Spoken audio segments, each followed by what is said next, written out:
En una época en que los grandes centros urbanos comenzaban a expandirse y la tecnología ganaba espacio en el mundo occidental, nacía en 1877, en el estado de Nebraska, Estados Unidos, Fred Francis Bosworth.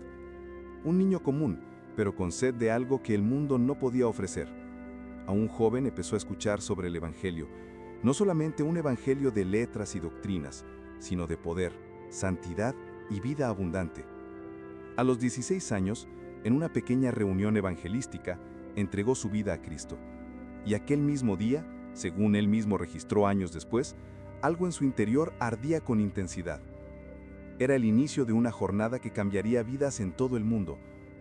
Bosworth creció en el medio metodista, donde la enseñanza bíblica era sólida, pero los dones espirituales raramente se manifestaban. Sin embargo, leía los evangelios y el libro de los Hechos con ojos hambrientos, preguntándose, si Jesús hizo esto, ¿por qué no lo veríamos también hoy? Durante su juventud fue acometido por tuberculosis, una sentencia de muerte en una época en que los recursos médicos eran limitados. Pero fue en ese valle oscuro donde Bosworth tuvo un encuentro transformador con el mensaje de la sanidad divina. Él escuchó, creyó y fue sanado por la fe. Esa experiencia no solo lo libró de la muerte física, sino que marcó su ministerio para siempre. Desde ese momento, Bosworth nunca más predicaría un evangelio sin poder. Decía, Él no solo nos salva para el cielo, Él nos restaura aquí y ahora. A comienzos del siglo XX, Bosworth empezó a involucrarse con el movimiento pentecostal que surgía con fuerza en lugares como Topeka y Azusa Street. Él vio la gloria, el poder, los dones, pero al mismo tiempo percibía la necesidad de enseñar al pueblo con equilibrio, doctrina sólida y fe viva. Y así comenzó la misión de su vida: demostrar que la sanidad era parte del Evangelio. No deseaba fama ni posición.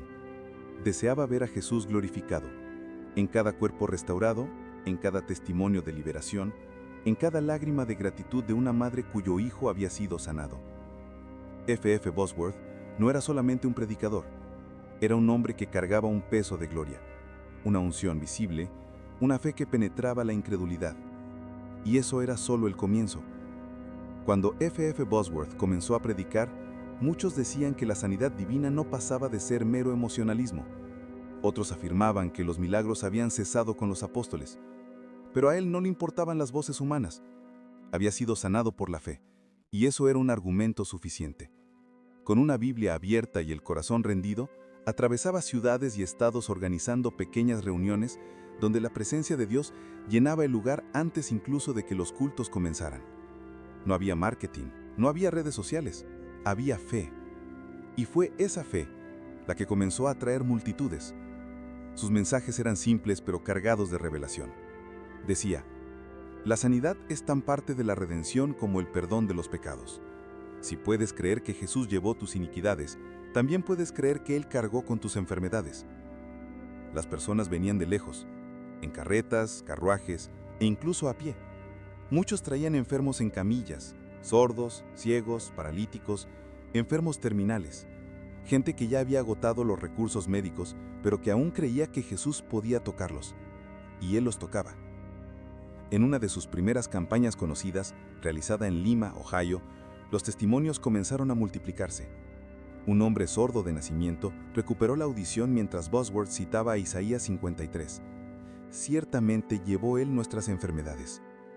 Esa misma noche, una mujer que sufría de un tumor en la espalda cayó de rodillas al sentir algo como fuego subiendo por su columna. Cuando se levantó, el tumor había desaparecido. Los médicos de la ciudad fueron llamados para examinarla. No había cicatriz, no había explicación. Con el paso de los años, Bosworth pasó a ser invitado a reuniones mayores, gimnasios, auditorios y hasta estadios, donde predicaba con la misma sencillez de un culto rural. Pero lo que llamaba la atención no era su elocuencia, era la atmósfera. Se cuenta que en algunas noches, mientras hablaba, las personas comenzaban a llorar sin motivo aparente. Otras sentían calor en las partes enfermas del cuerpo. Y había quienes, al intentar levantarse para irse, percibían que ya estaban curados. No era manipulación, no era emoción. Era el poder del Espíritu Santo confirmado por la fe en Jesús. Bosworth no gritaba, no presionaba. Él enseñaba la palabra y dejaba que el Espíritu actuara. Era como si cada versículo que leía se transformara en espada y aceite al mismo tiempo, cortando la incredulidad y ungiendo la fe. Y en cada campaña, los milagros aumentaban, no solo en número, sino también en profundidad. Pero todo comenzó ahí, con un hombre que se atrevió a creer que Jesús aún hace milagros. La fama de F.F. Bosworth nunca fue buscada, pero no pudo ser evitada. Mientras muchos predicaban acerca de un Cristo del pasado, Bosworth hablaba de un Cristo vivo, activo, presente, un Jesús que aún sanaba, tocaba y libertaba. Y las pruebas estaban por todas partes. Los testimonios se multiplicaban más rápido de lo que los periódicos conseguían registrar. En una cruzada realizada en Dallas, Texas, una mujer ciega de nacimiento fue llevada al frente después de la predicación. Nunca había visto la luz del sol. Bosworth, tranquilo como siempre, simplemente impuso las manos sobre sus ojos y oró: «Señor, abre los ojos de tu sierva para que el mundo sepa que tú aún operas». Al retirar sus manos, la mujer comenzó a gritar, no de desesperación, sino de asombro. Ella veía, ella podía ver. El culto terminó en llanto, adoración y reverencia. En los días siguientes, los médicos de la ciudad la examinaron. El diagnóstico era claro. Lo que era imposible, ahora era un hecho. En otro evento, en Canadá, un niño sordo-mudo fue presentado a los pies del púlpito. Después de la oración, sus oídos comenzaron a reaccionar a los sonidos, y su boca empezó a balbucear palabras que nunca había aprendido. La multitud quedó en silencio. Muchos comenzaron a arrodillarse. La gloria de Dios era palpable. Estos milagros no eran aislados, eran frecuentes, y más aún, venían acompañados de dones espirituales específicos. El don de palabra de conocimiento fluía con exactitud. En medio de cientos de personas, Bosworth decía: «Hay una mujer con un bulto en el abdomen. Hoy oraste pidiendo la confirmación de que Jesús aún sana. Él está aquí. Él te escuchó». La mujer se levantaba llorando, el tumor desaparecía ahí mismo, sin toque, sin esfuerzo humano, solo por la manifestación del poder de Dios.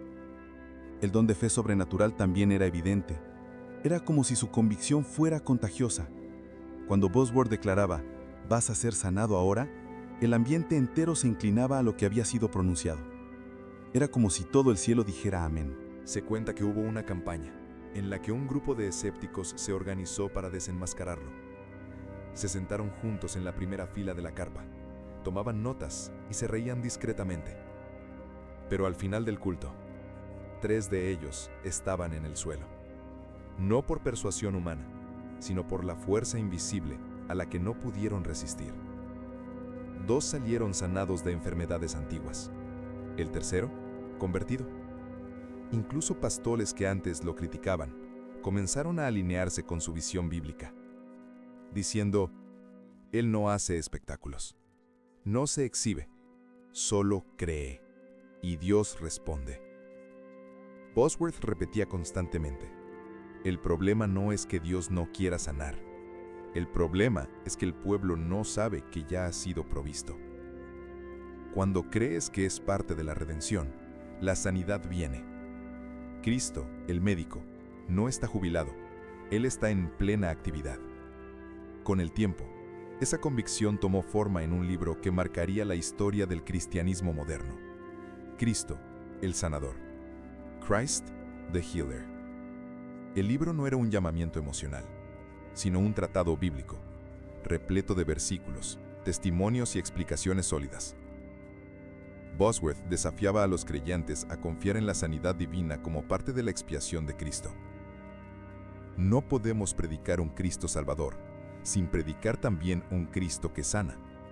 Él llevó nuestros pecados, pero también nuestras enfermedades. El impacto fue inmediato. Pastores comenzaron a usar el libro como manual de discipulado. Misioneros lo llevaban al campo como referencia. Hombres como Oral Roberts, T.L. Osborne y Kenneth Hagin fueron profundamente influenciados por las enseñanzas de Bosworth, y más tarde se convirtieron en voces mundiales en fe y sanidad. Pero Bosworth no estaba interesado en fundar una escuela de pensamiento. Quería levantar una generación de fe. Muchas veces, al final de sus cruzadas, no hacía solo un llamado a la sanidad. Llamaba a los jóvenes, imponía las manos y declaraba: enseñen la palabra, paguen el precio de la oración, no dejen que este fuego muera. Se dice que había reuniones privadas en las que Bosworth se sentaba con pequeños grupos, leyendo las escrituras y explicando paso a paso cómo aplicar la fe. En esas reuniones, personas eran sanadas incluso antes de la oración, solo al escuchar la palabra enseñada con unción. Él creía que la enseñanza correcta derribaba la fortaleza de la incredulidad. Decía: la fe comienza donde la voluntad de Dios es conocida. Y si sabes que es voluntad de Dios sanarte, tu fe tiene dónde afirmarse. Más que operar milagros, Bosworth estaba interesado en levantar discípulos del sobrenatural, hombres y mujeres que cargaran el poder del cielo, no por emoción, sino por convicción bíblica. La enseñanza era tan poderosa como los señales, y para muchos, aún más duradera, porque el milagro sana el cuerpo, pero la revelación transforma generaciones. No todo avivamiento comienza con un estruendo. A veces empieza con un susurro, con un hombre escondido en la palabra, con una rodilla doblada en un cuarto sin audiencia. Así era F.F. Bosworth, discreto pero cargado de gloria. Y fue justamente ese espíritu humilde, combinado con autoridad espiritual, lo que lo convirtió en un padre espiritual para muchos de los que serían instrumentos de avivamiento en las décadas siguientes. Uno de esos hombres fue T.L. Osborne, el joven misionero que llegaría a evangelizar a millones. Antes de ver milagros en masa en África y Asia, Osborne se sentó a escuchar a Bosworth enseñar sobre la sanidad divina y la fe basada en la palabra. Él mismo relató que fue por medio de esas enseñanzas que entendió la verdadera naturaleza de la voluntad de Dios para sanar. Otro fue Kenneth Hagin, cuya predicación sobre la fe y la confesión bíblica llevaba fundamentos sembrados años antes por Bosworth. Esa generación sabía lo que era la fe, pero también lo que era la unción. Estos hombres no solo predicaron con poder, fundaron universidades, movimientos, editoriales y hasta redes de televisión cristiana. Todo con raíces en algo más profundo: la revelación de la palabra como fuente de sanidad y liberación. Ya anciano, se cuenta que Bosworth, al escuchar a jóvenes predicadores con ideas modernas y técnicas evangelísticas, simplemente dijo: nada de eso funciona si no tienes la presencia.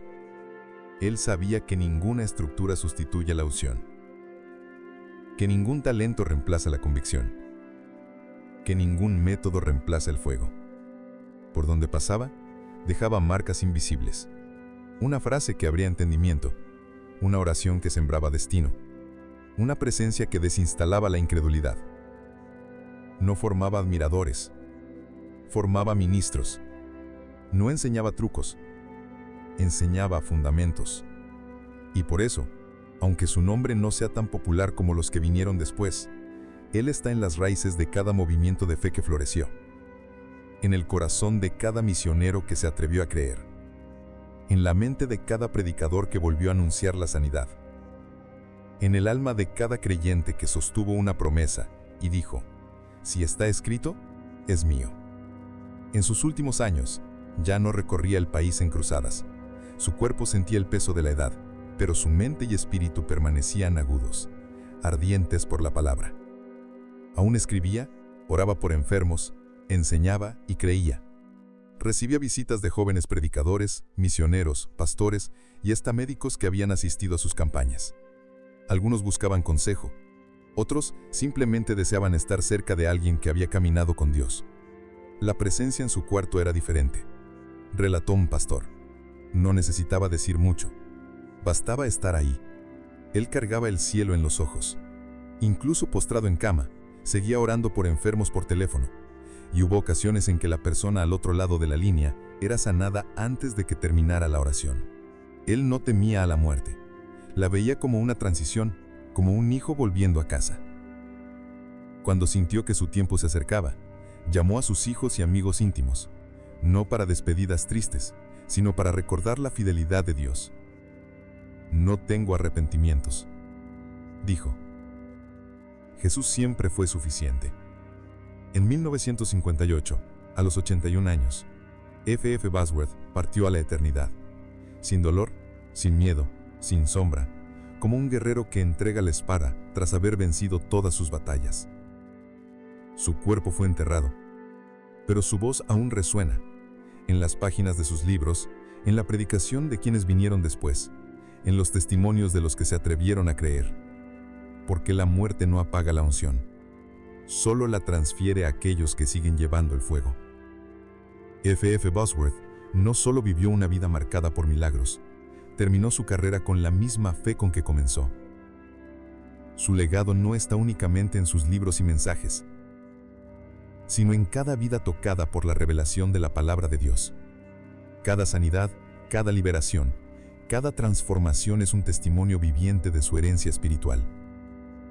Y así, su historia nos desafía a seguir persiguiendo una vida marcada por poder espiritual, sanidad y la autoridad de Dios.